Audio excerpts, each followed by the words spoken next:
I think the first thing I'd really love to discuss with you on this one is like hiring team with a specific intent. And I want to go deeper than that because I believe there's two. Sometimes there's people out there that just hire with the intent of getting help, right? And then at other times there's the intent of hiring because someone wants to, in this case, step out of the day-to-day. And I think like they're very different, and I'm not sure business owners actually approach hiring differently in that circumstance. They're just trying to like find someone. What are your views on this?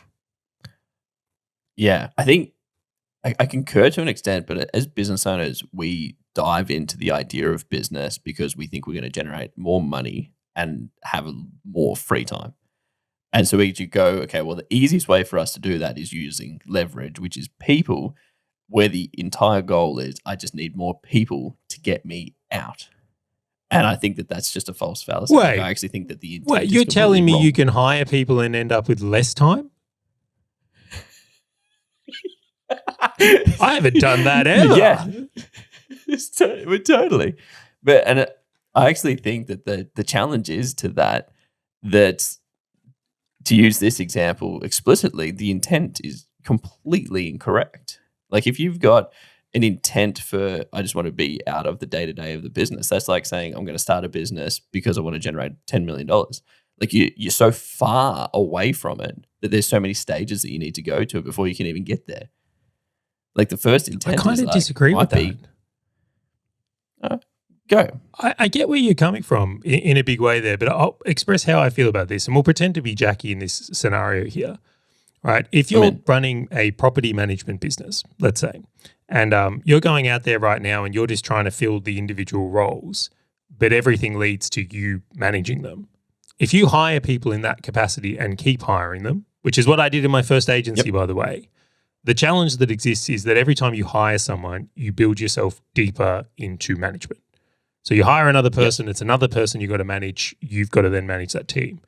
If instead you approach this from the strategy of hiring the manager as the first hire here, potentially, and then hired underneath them, well, that's leverage.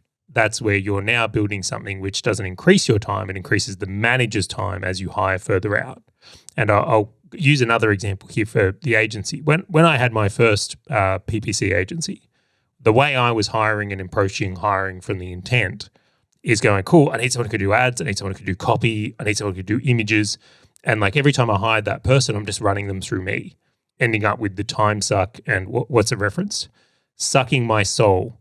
And why this ends up sucking your soul is because every time you hire, you get less time, right? And to make matters worse, potentially you're hiring junior people with no experience and taking a long time for them to scale. We'll come back to that. But I think that's a really key point out of this of like the intent of hiring versus what we do today. Like if you think of what happens at our media company, right? When we we have podmasters, right, which are people that manage podcasts, and then we hire a team to sit with those podmasters. That unit operates independently. Your time doesn't get increased in needing to do it because of the nature of the hiring structure. I don't think anyone thinks about that until they've gone through a horrific experience like I have. And I dare say you have as well. But the point I'll make there is you're referencing the stages though, that it's like it gets easier when you're a $10 million company to think of things like that, or that you have to go through some evolution of working in it versus on it. And I do agree with that in turn, but I don't think the intent is thought of or brought before that. Get you?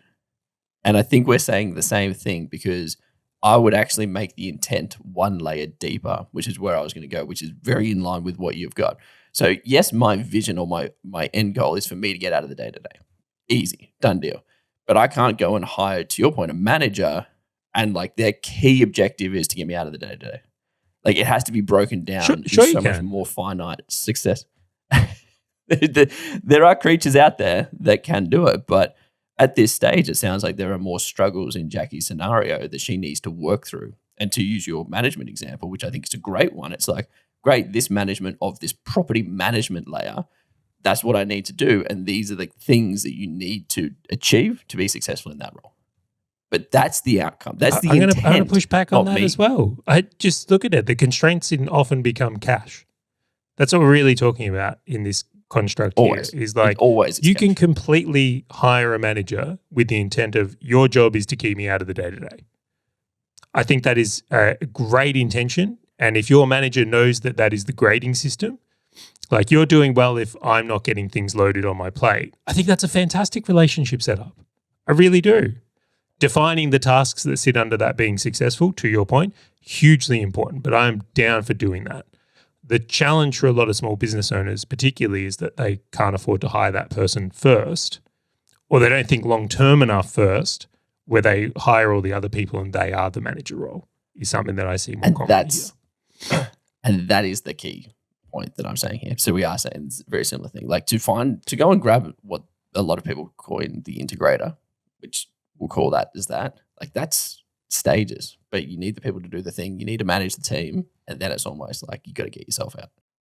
Hey, fellow business owner, if this topic and value-packed short video has resonated with you at all, and you want to dive deeper into creating wealth inside and outside your business, check out the full episode by clicking the link on your screen or in the description right now.